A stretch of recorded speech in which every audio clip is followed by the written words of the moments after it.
আমি দেবযানী ঘোষ। আমার জন্ম হয়েছিল বর্ধমান জেলার ছোট্ট শহর কুলটিতে। কুলটি নামে খুব ছোট্ট ঠিকই, কিন্তু মানব সভ্যতার ইতিহাসে এর অত্যন্ত গুরুত্বপূর্ণ ভূমিকা আছে। তার কারণ ইংরেজির 1870 সালে জেমস এরস্কাইন এখানে প্রথম ভারতবর্ষের লৌহ শিল্প সভ্যতার দ্বীপশালাকাটি জ্বেলেছিলেন। আমার বাবা ছিলেন সেই ইস্কো কোম্পানিরই একজন ডাক্তার। তিনি ছিলেন স্ত্রীরোগ বিশেষজ্ঞ। যখন আর 5টা বাচ্চা সারাদিন খেলাধুলো করে তাদের অফুরন্ত প্রাণ শক্তিকে নিঃশেষে উজাড় করে মাটিতে মিশিয়ে দিয়ে আর একটা আগামী আনন্দের দিনের জন্য উন্মুখ হয়ে থাকতো, আমি তখন আমার নিরক্ত দুর্বল শরীরের প্রতিটি অঙ্গ প্রত্যঙ্গে চাবুক মেরে তৈরি হতাম পরের দিনের জন্যে। যতটুকু শক্তি আছে তাকে খাটিয়ে আমি আমার পড়াশোনা গান বাজনা করে নিজের অভ্যন্তরের একটা কমজোরিকে চাপা দেবার একটা অদ্ভুত প্রয়াস নিতে থাকতাম। কারণ প্রথম থেকেই অপুষ্টি আর বাল্য সখী হয়েছিল আমার সাথে। রক্তাল্পতার হাত থেকে কোনো মুক্তি কোনোদিন পাইনি। আমার যখন 5-6 বছর বয়স, তখন কলকাতা স্কুল অফ ট্রপিক্যাল মেডিসিনসে গিয়ে আমার রক্ত পরীক্ষা করে ধরা পড়ে যে আমি দুরারোগ্য ই-বিটা থ্যালাসেমিয়ায় আক্রান্ত।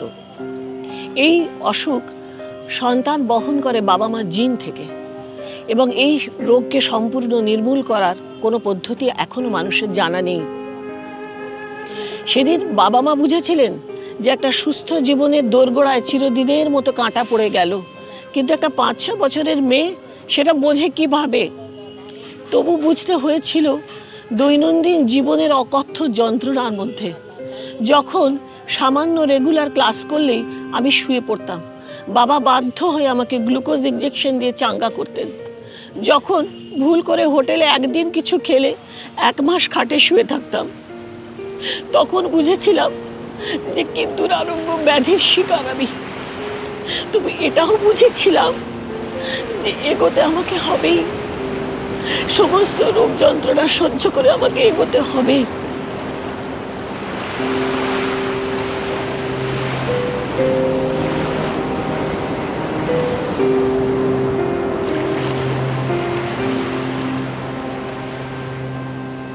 ঠিক আছে, ওই অর্ডারটা আমি কমপ্লিট করবো, তারপর আপনি নেক্সট রেট অর্ডার দেবেন। আপনি আমাদের ইয়েটা পেয়েছেন তো, রিভাইজড অফারটা পেয়েছেন?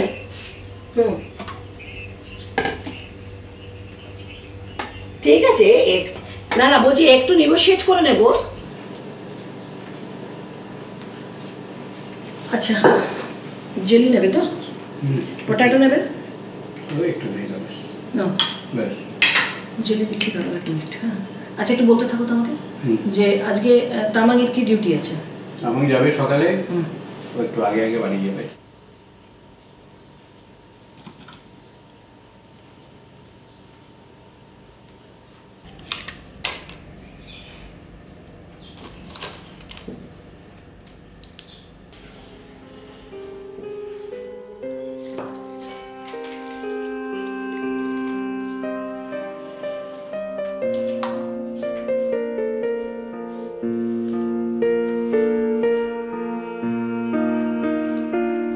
থ্যালাসেমিয়া রোগীর ক্ষেত্রে নারীত্ব প্রাপ্তির পথে কোনো বাধা আসে না। আমিও এর ব্যতিক্রম হইনি। আমিও স্বাভাবিক নিয়মেই একদিন বড় হয়ে গেলাম। স্কুল পাশ করে পড়তে গেলাম বর্ধমান বিশ্ববিদ্যালয়ের অধীনে মহারাজ উদয়চাঁদ কলেজে। ইংরেজিতে অনার্স নিয়ে ভর্তি হলাম। জন্মসূত্রে পিতামাতা বঞ্চিত করেছেন সুস্থ রক্তের অধিকার থেকে, কিন্তু এই দিন দুনিয়ার যিনি মালিক তিনি আমাকে বঞ্চিত করেননি তার অপার করুণা থেকে। আর তাঁরই অপার ভালোবাসার জোরে আমি কি করে যেন আমার ওই ক্ষীণজীবী শরীরটা খাটিয়েও সব ব্যাপারে সাফল্য লাভ করতে পারলাম। অনেক চেষ্টা করেছি ঠিকই, কিন্তু তার ভালোবাসা না থাকলে তো আমি এগোতে পারতাম না। ইচ্ছে ছিল আরও উচ্চ পর্যায়ে লেখাপড়াকে চালিয়ে নিয়ে যাব, অর্থাৎ MA করব, MA করার পর একদিন ডক্টরেট করব, কিন্তু কোনোটাই সম্ভব হলো না। কারণ আমার উচ্চ পর্যায়ে লেখাপড়ার থেকেও বোধহয় আরও বেশি দরকার ছিল বাবা মার একটি অসুস্থ মেয়ের বোঝা ঘাট থেকে নামিয়ে দেওয়ার।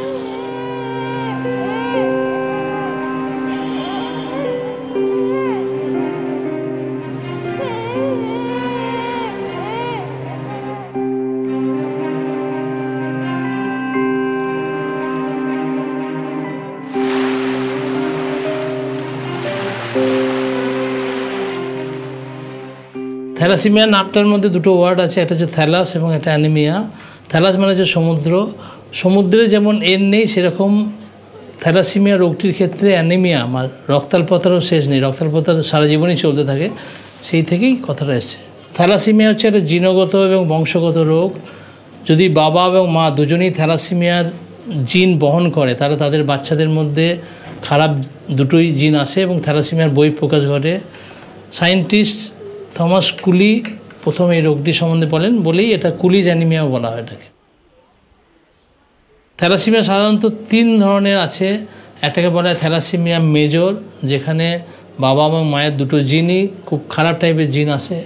একটাকে বলে থ্যালাসিমিয়া ইন্টারমিডিয়েট, যেখানে দুটো জিনই আসে, একটা খারাপ আর একটা অত খারাপ নয়। আর একটা হচ্ছে থ্যালাসিমিয়া মাইনর, যেখানে বা বাহক, যেখানে একটা বাবা এবং মায়ের থেকে একটা জিন খারাপ আসে। বাহক যারা তাদের কিন্তু বাইরের কোনো বহিঃপ্রকাশ ঘটে না, সারা জীবনই তারা নর্মাল থাকে। যেমন আমি যদি উদাহরণ দিই তাহলে অমিতাভ বচ্চন হচ্ছেন একটা থ্যালাসিমিয়ার বাহক। তার যেহেতু একটা জিন, তার ভালো জিনটা সারা জীবনই তাকে নর্মাল রেখে দেয়। থ্যালাসিমিয়া ইন্টারমিডিয়েট যারা, তাদের ক্ষেত্রে জন্মের পর থেকেই রক্ত লাগে না, 3 থেকে 4 বছর বয়স থেকে রক্ত দিতে হয়। এইভাবে তাদেরকে 3-4 মাস অন্তর সারা জীবনই রক্ত দিয়ে যেতে হয়। যে রোগটা সবচেয়ে ভয়াবহ সেটা হচ্ছে থ্যালাসিমিয়া মেজর, যেখানে 6 মাস 8 মাস বয়সেই একটা বাচ্চা যখন তার হামাগুড়ি দেওয়ার কথা, যখন তার বসার কথা, সে বসতে পারে না, হামাগুড়ি দিতে পারে না, বা ধরে দাঁড়ানো বা হাঁটতে পারা, এগুলো কোনোটাই করতে পারে না। তার শরীর ফ্যাকাশে হয়ে যায়, মুখ চোখ ফ্যাকাশে হয়ে যায় এবং পেট বড় হয়ে যায়, লিভার এবং স্পিলে বড় হয়ে যায় এই কারণেই, এবং মাথাটা অনেক সময় সামনের দিকে এগিয়ে আসে, মঙ্গলয়েড ফেসিস বলে। এইগুলোই হচ্ছে থ্যালাসিমিয়ার লক্ষণ। এই লক্ষণগুলো দেখেই এবং রক্তাল্পতা দেখেই বাবা মা বাধ্য হন কোনো ডাক্তারের কাছে যাওয়ার জন্য, এবং তার হিমোগ্লোবিন টেস্ট করে দেখা যায় যে হিমোগ্লোবিন কম আছে। তাকে যদি তখন হিমোগ্লোবিন ইলেকট্রোফোরেসিস করা হয় তখন দেখা যায় যে তার থ্যালাসিমিয়া আছে।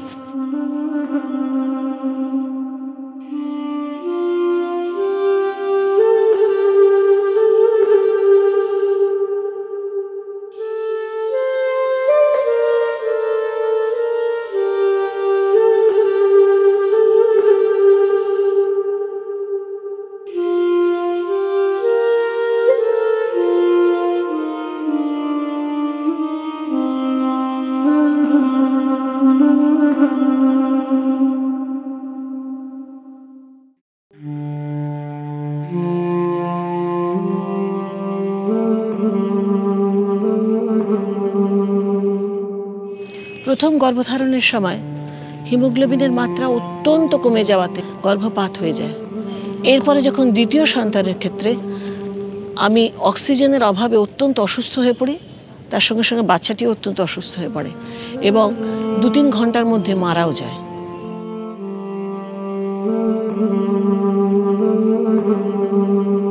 আমার তৃতীয় সন্তানের জন্ম নেওয়ার সময় আমাকে নিয়ে হাজির করলো ডক্টর বৈদ্যনাথ চক্রবর্তীর মতো বিখ্যাত একজন স্ত্রীরোগ বিশেষজ্ঞ ধাত্রীবিদের কাছে। তার সুষ্ঠু পরিচালনায় এবার আমি সার্থক মা হলাম। আমার এক পুত্র সন্তানের জন্ম হলো এবং নিয়মিত রক্ত নেওয়াও তার সঙ্গে সঙ্গে শুরু হয়ে গেল।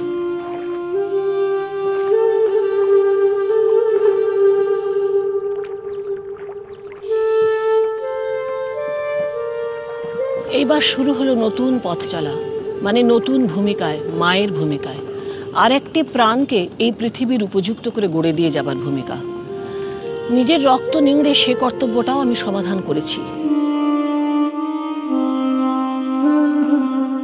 মা আমাকে ছোটবেলা থেকে এই মানে রোগটা সম্পর্কে অনেক কিছু শিখেছে এবং অ্যাওয়ার করে এসেছে, and she always made me aware about the importance of blood test before a marriage, and under any circumstances I should not get married to a trade, and even if unknowingly if I get married to a trade, so in that case I should not have a baby, and in that case I should adopt a child rather. বিয়ের পরে জানতে পারছে যে তাদের বাহক তারা আছে, তাদের ক্ষেত্রেও কিন্তু সম্ভব। বা অনেকের ক্ষেত্রে দেখা যায় যে ফ্যামিলিগতভাবে একটা বিয়ে ঠিক হয়েছে। কালকে আমার কাছে একজন এসেছিল, বিয়ে ঠিক হয়ে গেছে, তারা 2 বছর ধরে নিজেদের ফ্যামিলি রিলেশন করে নিয়েছে।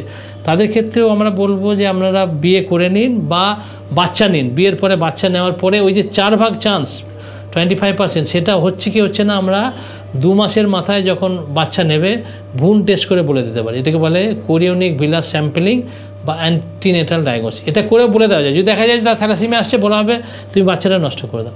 থ্যালাসিমিয়া সাধারণত ধরা পড়ে 6 মাস থেকে 1-1.5 বছরের মধ্যে।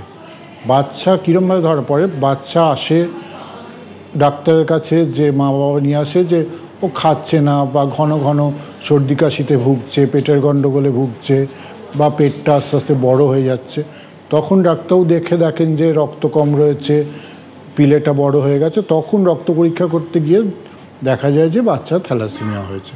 তখন তাকে রক্ত বিশেষজ্ঞ যারা আছেন সেই সব জায়গায় পাঠিয়ে দেওয়া হয়। থ্যালাসেমিয়া রোগটিকে যদি পুরোপুরি নির্মূল করতে হয় তাহলে কিন্তু তার 2 ধরনের চিকিৎসা আছে। একটা বলেছে অস্থিমজ্জা বা আম্বিলিক্যাল কর্ড ব্লাড প্রতিস্থাপন, ট্রান্সপ্লান্টেশন।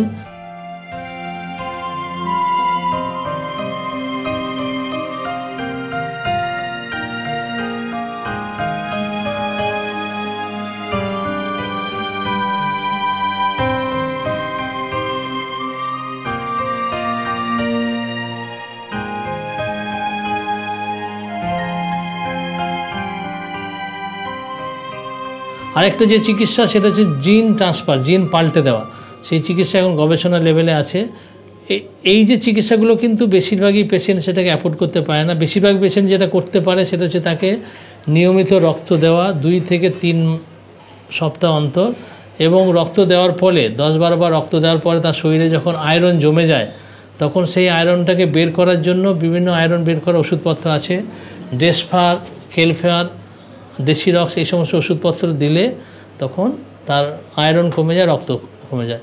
সবচেয়ে ভয়াবহ ব্যাপার হচ্ছে যে একজন বাবা মাকে যদি থ্যালাসেমিয়া ঠিকমতো চিকিৎসা করতে হয়, রক্ত দিতে এবং আয়রন বের করতে, তাহলে কিন্তু বাবা মাকে প্রত্যেক মাসে 8 থেকে 10 হাজার টাকা খরচা করতে হবে। থ্যালাসেমিয়া আমাদের পশ্চিমবঙ্গে প্রত্যেক বছর 2,500 নতুন থ্যালাসেমিয়া রোগী ডিটেক্টেড হচ্ছে, এবং টোটাল থ্যালাসেমিয়া রোগী মেজর এবং ইন্টারমিডিয়েট নিয়ে সংখ্যাটা হচ্ছে 48,000, মেজর থ্যালাসেমিয়া হচ্ছে 26,000। ভারতবর্ষের কথা যদি আমরা ধরি, প্রত্যেক বছর 10,000 নতুন থ্যালাসেমিয়া রোগী ডিটেক্টেড হচ্ছে, এবং টোটাল থ্যালাসেমিয়া রোগীর সংখ্যা হচ্ছে প্রায় 1.5 লাখ, এবং বাহক সংখ্যাটা কিন্তু আমাদের পশ্চিমবঙ্গে প্রায় 10 থেকে 15%। সারা ভারতের কথা যদি আমরা ধরি 3 থেকে 17% বাহক আছে।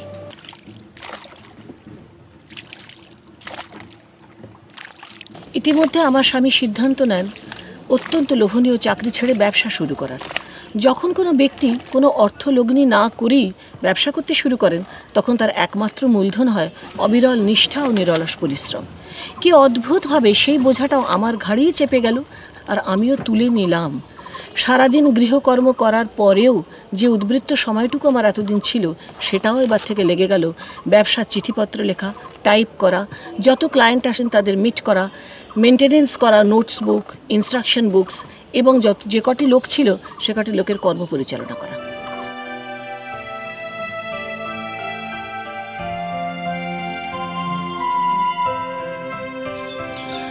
ইতিমধ্যে আমার স্বামীর ব্যবসার কিছুটা উন্নতি হওয়াতে 2-1টি ছেলেকে রিক্রুট করাতে আমার হাতে চলে এলো কিছু উদ্বৃত্ত সময়।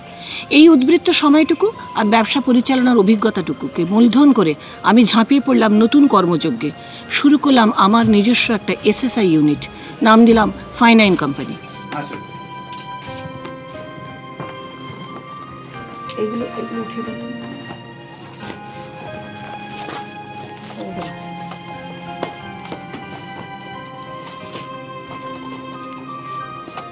আর কিছু লাগবে আপনার এখন? না, ইন্ডাস্ট্রপিক্সের প্যাকিংটা রেডি করো তোমরা। আচ্ছা।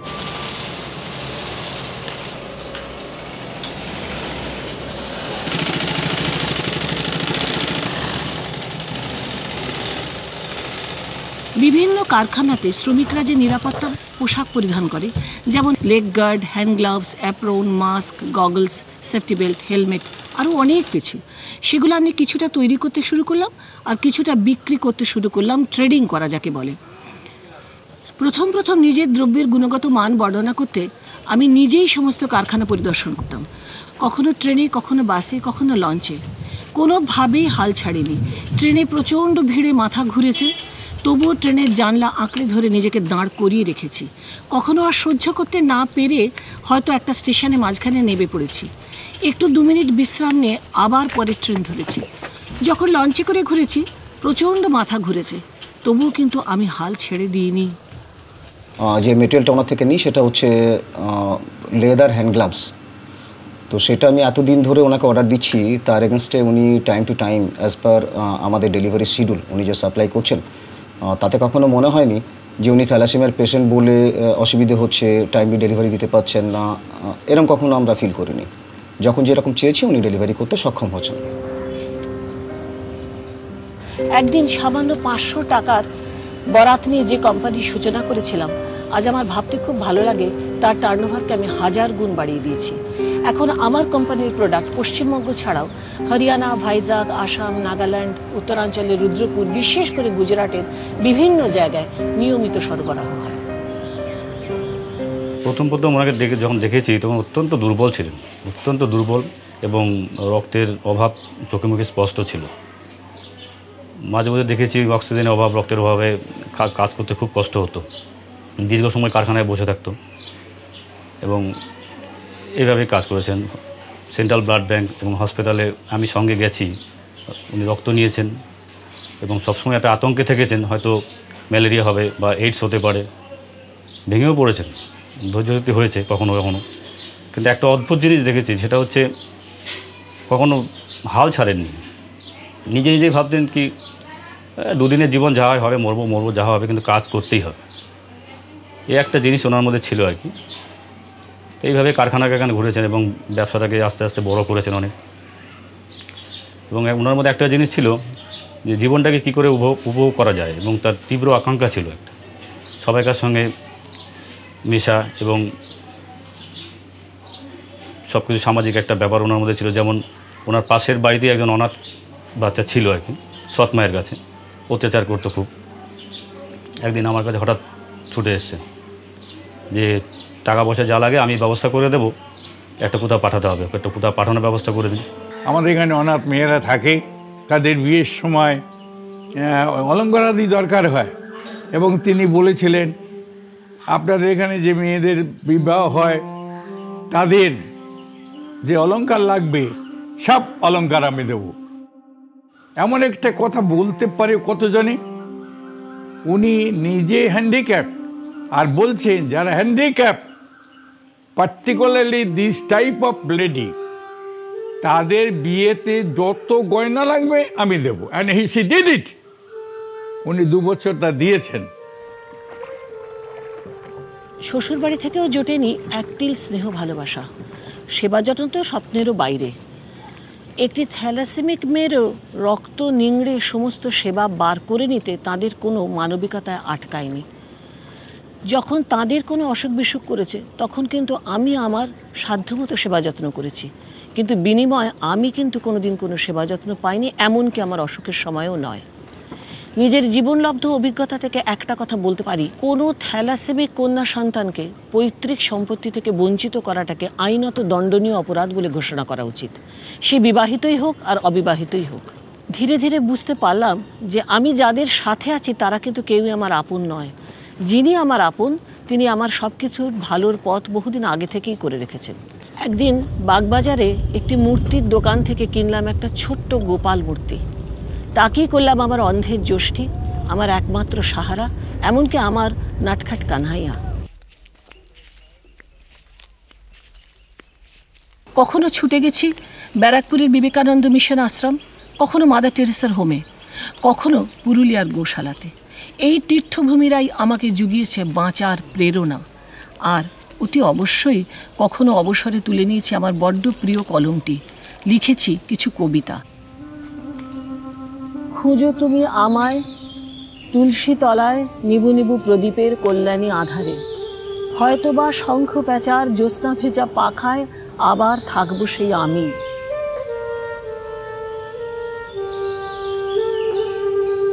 খুঁজো তুমি আমায় দিঘির নগ্ন বুকে চাঁদনির টোল ফেলায়, কিংবা কোনো এওতির মাঙ্গলিকেতে কোনো নবজাতকের কান্নায় যেন আবার হাসবো সেই আমি।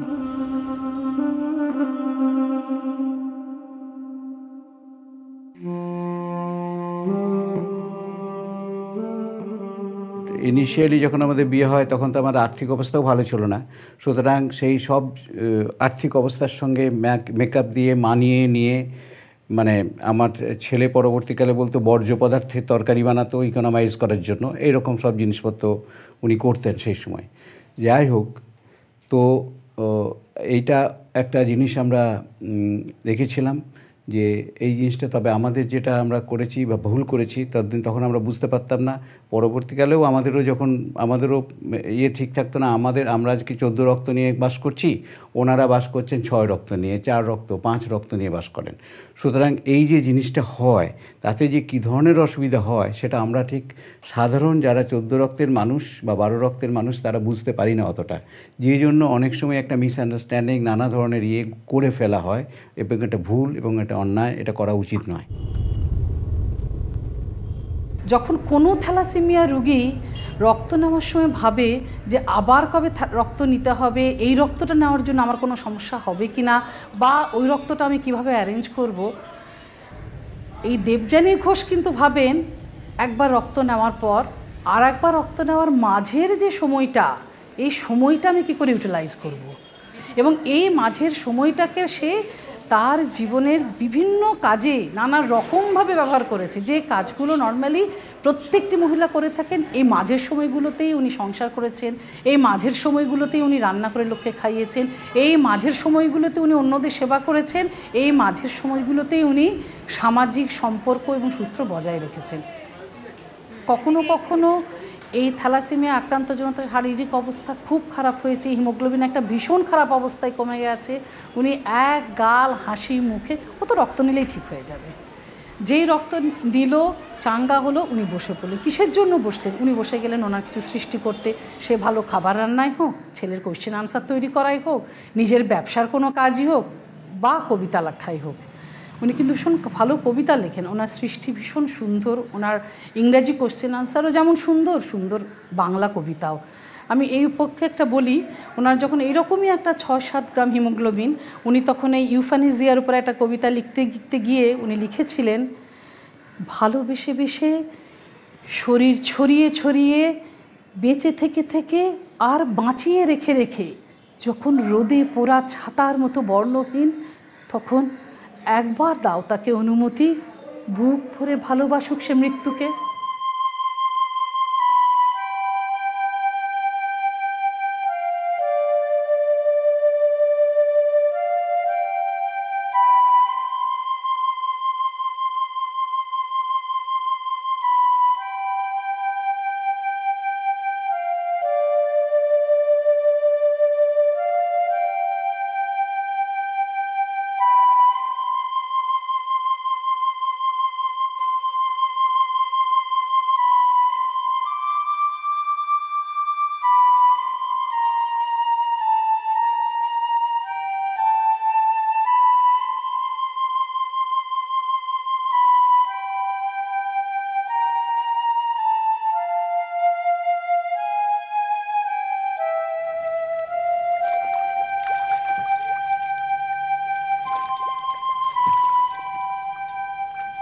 দেবযানী ঘোষ একটা এক্সাম্পল, মনের জোর থাকলে যে কিছু করা যায় সেটার উদাহরণ আর কি।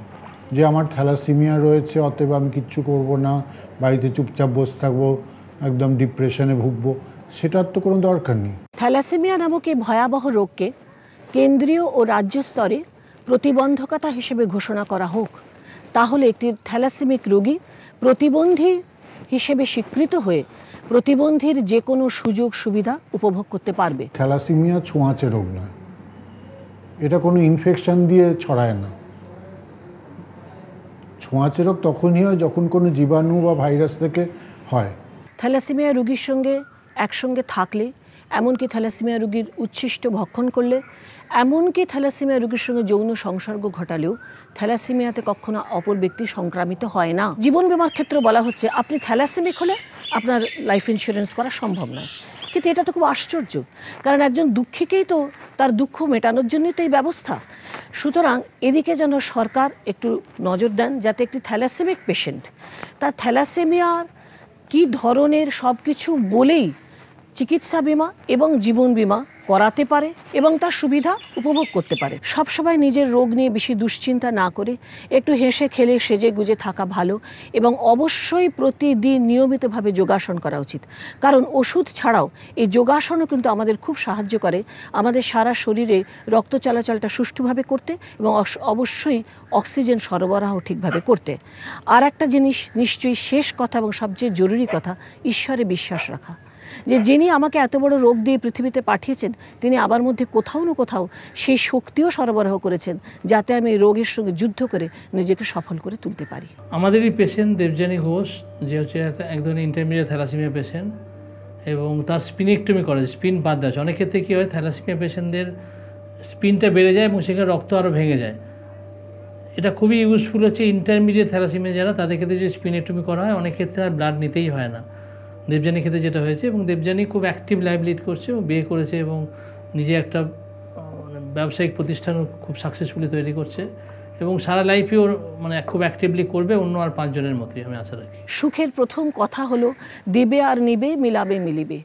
এই যে সূত্র, এই সূত্রটাকে প্রতিষ্ঠা করার জন্য একটি মুক্ত মঞ্চের দরকার, যেখানে প্রতিটি থ্যালাসেমিক রোগী তাদের নিজেদের মধ্যে দুঃখ সুখ ভাগ করে দরদটাও ভাগ করে নেবেন।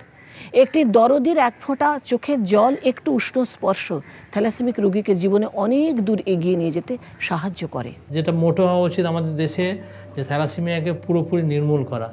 একটা উদাহরণ আছে সাইপ্রাস, মধ্যপ্রাচ্যের সাইপ্রাস একটা কান্ট্রি, যেখানে থ্যালাসেমিয়ার ডেনসিটি সবচেয়ে পৃথিবীর মধ্যে বেশি ছিল এবং ওদের যে পপুলেশন সেই অনুযায়ী সারা পৃথিবীর থ্যালাসেমিয়া গ্রোথ রেট ওদের হায়েস্ট ছিল পার পপুলেশন।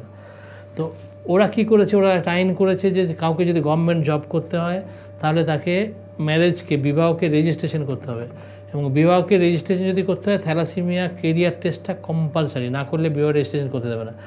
এইভাবেই কিন্তু 5 বছরের মধ্যে তারা পুরোপুরি থ্যালাসেমিয়া মুক্ত করেছে। চেষ্টা করতে হবে যে একজন থ্যালাসেমিয়ার সঙ্গে একজন থ্যালাসেমিয়া বিবাহ যাতে বন্ধ করতে পারি। এইটা কিন্তু আমাদের সচেতনতার মানুষকে সচেতনতার মাধ্যমেই করতে হবে। আমাদের দেশে আইন সম্ভব না, কারণ আমাদের দেশে যে মৌলিক অধিকার আছে সেখানে কোনো আইন ইম্পোজ করা যায় না।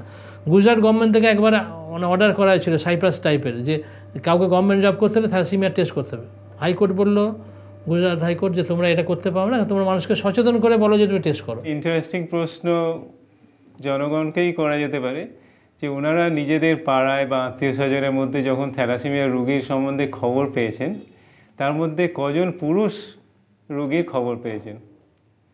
খুব রেয়ার। আমার নিজের এক্সপিরিয়েন্সেও মনে পড়ে, নিজের পাড়ায় বা ফ্যামিলিতে থ্যালাসেমিয়া যা শুনেছি বেশিরভাগই মহিলাদের নিয়ে।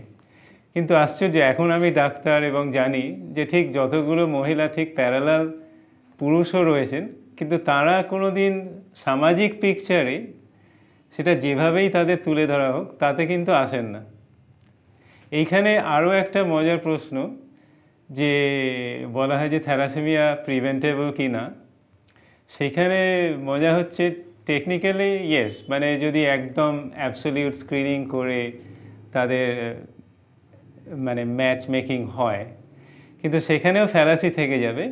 কারণ 1 নম্বর হচ্ছে দ্য মেল পার্টি, পুরুষ সবসময় পারবে ব্লাফ দিতে, সেটা পয়সা দিয়েই হোক, যেভাবেই হোক, বা জোর দেখিয়ে হোক। তারা সবসময় হয়তো রেজাল্টটা দেবেও না, এবং যখন দেবে ইট ক্যান বি ম্যানিপুলেটেড।